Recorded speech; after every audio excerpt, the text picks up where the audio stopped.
Hey, pilots! Welcome to another exciting episode of War Robots Domination, a series of helpful gameplay tutorials designed to help highlight the tactics and strategies that I use to help tip the scales of my favorite game, War Robots. Each episode will feature a handful of battles along with helpful commentary that'll provide insight as to what I'm doing and why I'm doing it. I'm your host, Gotchere Beacons, and I've been playing this awesome game for a few years now, and I've learned a few tricks along the way that I'd love to share with y'all.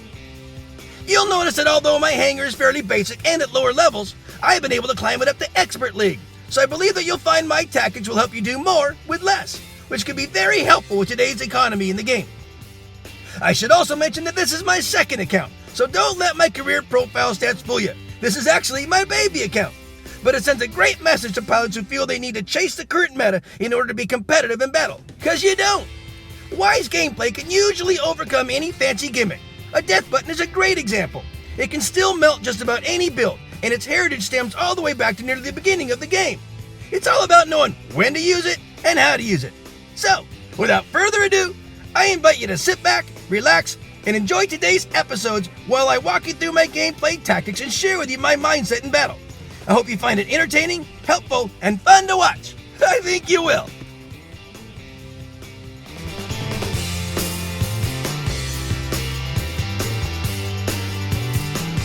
I'm gonna call this battle Fill the Gaps, and I'll explain why as we go along here, guys. Enjoy my friends in the background and status as they play their awesome song, Woodish. It's got a great tempo, one of my favorites, and I'll definitely put a link to their website on the description of this episode here, so check them out.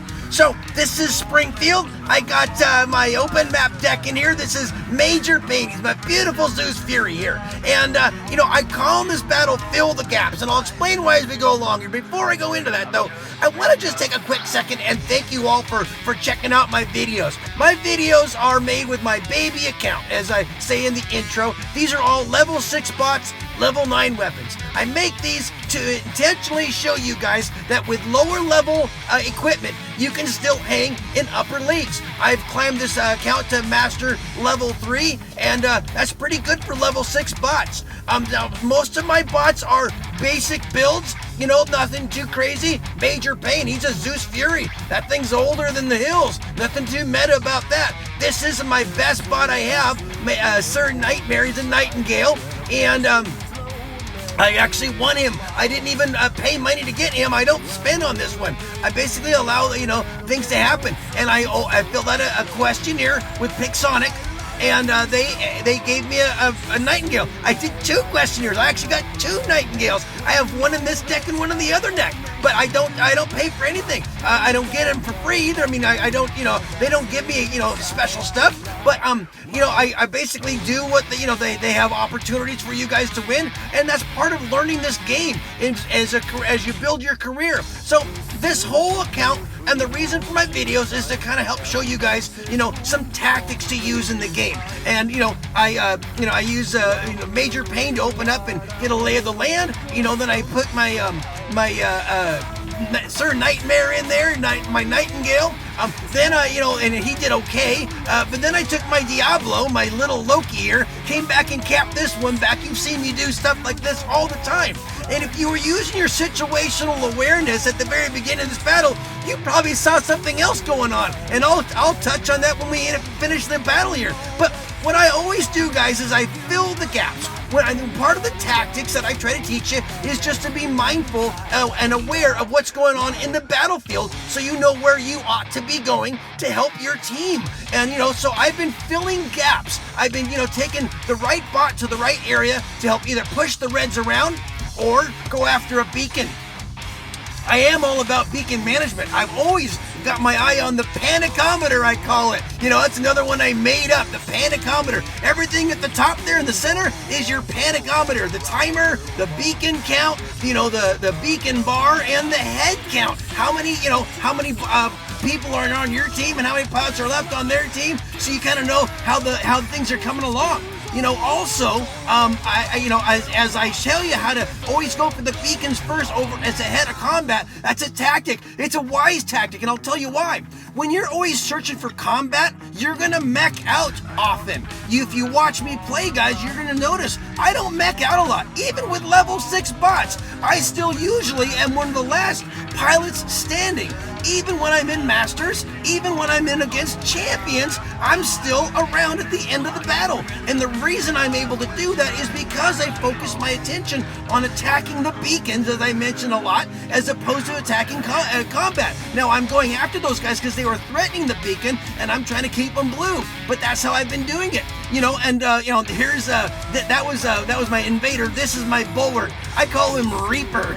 It's got an Avengers on it, and right now we've been keeping this 3-2 beacon advantage pretty well through the entire battle. And we're getting down to about a couple minutes left, and I still got this one, and I've got my Titan, so we're doing pretty good. And as long as we're maintaining our status quo, our 3-2 beacon advantage, there's the panicometers telling me we're in good shape. And my mates have been doing a good job too. They've been mindful. I haven't mech'd out. I've been doing some decent damage. I'm keeping them blue. I'm helping my team. I'm pulling the reds out of position with my Diablo. Now we're just marching these guys down, and we got a nice green banner at the end. Here you go, guys. Guess what? We are fighting 5-6. That's right. We were down one man the entire time. And did that slow us down? No. All I did, though, was fill the gaps. I didn't get top damage, I didn't get top beacons, but I was filling the gaps where I was needed throughout the entire battle to make sure that we kept that advantage. And that's all you guys got to do. Hey, great pods on both sides. If you see your name, thanks for the game. Peace out.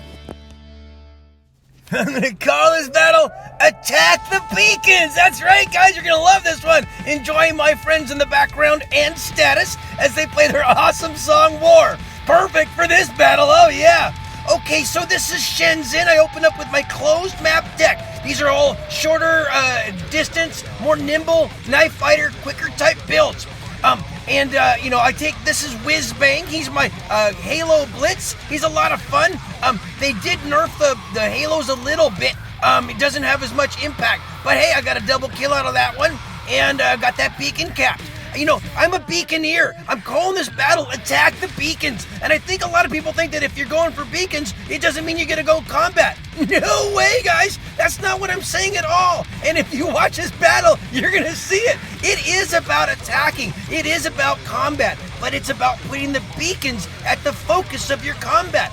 Attack the beacons. Look at this. There are plenty of opportunities to battle at the beacons. You gotta go after the beacons though. If you're gonna battle anyhow, if you're gonna have combat anyhow, and you want combat at the beacons. That's where the reds are gonna be, and that's the most important reds to take out. If you wanna go battle with someone, battle with the ones that are threatening the beacons. You'll not only have your opportunities for combat, but you'll also be able to get that the beacons, the green banner at the end, which is what you're really shooting for as well. You're playing with the 5 other people, and they want to win too. So I've been doing all the things I need to do in order to attack the beacons. Sometimes with Diablo here, it's all about the beacons, but it doesn't mean I can't pull my guns out every once in a while and do some attacking. So when I have an opportunity, I'll definitely do that. But for the most part, I'm attacking the beacons,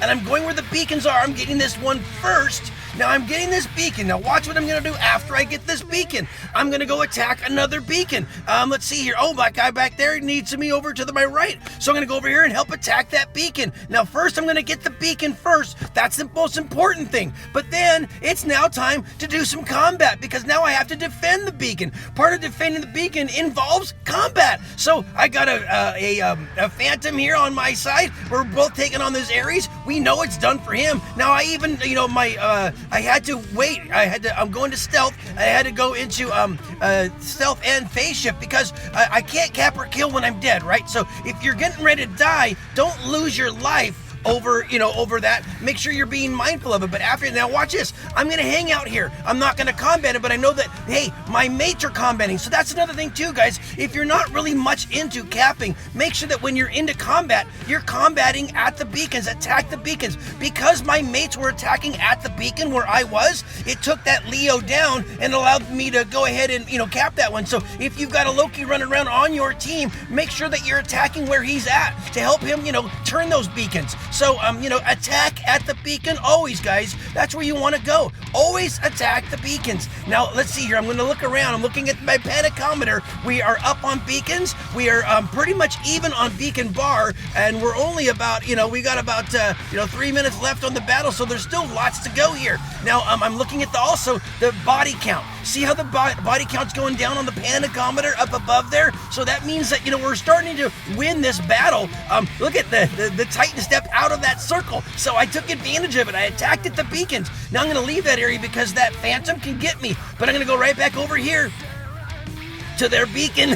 I'm going to, I can't even get this one. So once I realized I can't get it, that's okay because I'm looking at the panicometer and this battle is over. Guys, when you are, as a beaconeer, it's not about just capping the beacons, but it's definitely attacking at the beacons as well.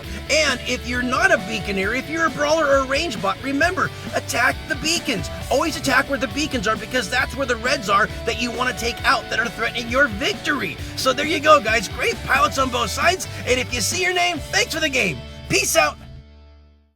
I'm going to call this battle Collective Rush. And you got to stick around for this one, guys. Enjoy my friends in the background and status as they play their awesome song, November. It's got a great sound to it.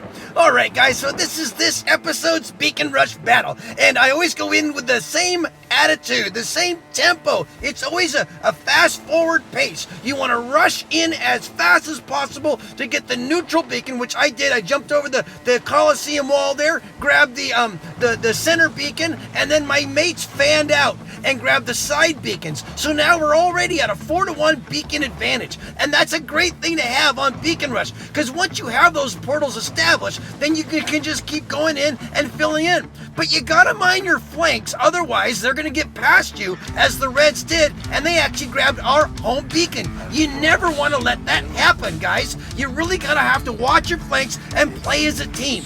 Now that's the basis for the name of this battle here. I'm calling it Collective Rush. When you work together as a team, this is a team sport, guys, and you really gotta have to kind of make sure you got everyone's back.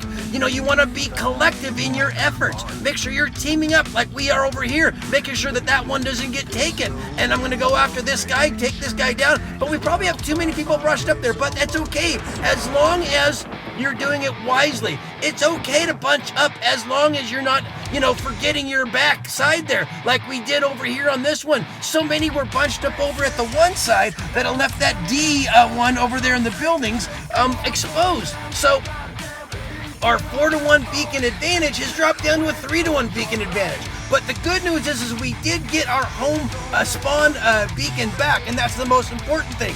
When you're fighting this battle, guys, make sure that you realize this is a team effort. Fight collectively. Know where your mates are at. Pay attention to that. Pay attention where you have an opportunity to group up and, pair up and team up against a red to make sure you're winning that one. But make sure you're watching all over where your guys are at, where they're at, and team up and fight collectively. Now we're trying to take this Arthur out, this red Arthur. Now, but we have a nice, the beaconometer, the panicometer, excuse me, up at the top there tells me that we're doing really good on beacon bar, and we are at a beacon advantage. But they're coming back, as you can see on the panicometer. They've got one that they're getting ready to cap, and another one. They're getting ready to come up to a 4-to-1 beacon advantage on us. So obviously our wave has wavered a little bit, and our guys have fallen back. But we're doing good on the number of guys, so we're doing okay. But make sure that when you're out there fighting, guys, you are working collectively with your mates. You're not letting anyone get past you, though.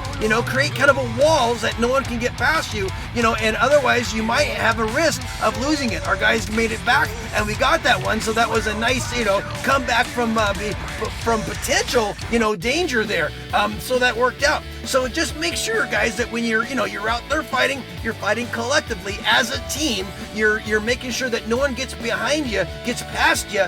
Create almost like a wall that they can't get past, and you'll have a nice green banner at the end. Hey, if you see your name, thanks for the game. Peace out. Well, friends, that just about wraps it up for another episode. Thanks so much for watching. I hope you enjoyed what you saw and were able to take something you learned and use it in battle. I add content to my YouTube channel on a regular basis, so if you like what you see, please tap on the subscription button and then tap the bell to be notified when new episodes are released. Or just click on an old episode and maybe catch another tip that'll help you up your game. Also, Discord is a great way to connect with other amazing pilots, keep up on the latest news, and learn more ways to improve your gaming experience. Without question, one of the best Discord servers out there is War Robots Master Pilots. Managed by some of the best pilots in the game today, it features a robust list of informational, tutorial, and informative channels to cover anything and everything related to this awesome game. So definitely take a moment to click on the link in the description of this episode and check them out. Finally, my goal is to provide you all with entertaining and helpful information that'll help reduce the frustration and increase the fun. So if you feel these videos are helping you, please share them with a friend, someone you think might benefit from them. Well, that's about it for today, guys. As always, keep them blue out there, and I hope to see you on the battlefield. Just make sure you're having fun, because if you're not, you're doing it wrong. I love you all for your support. Play well. Peace out.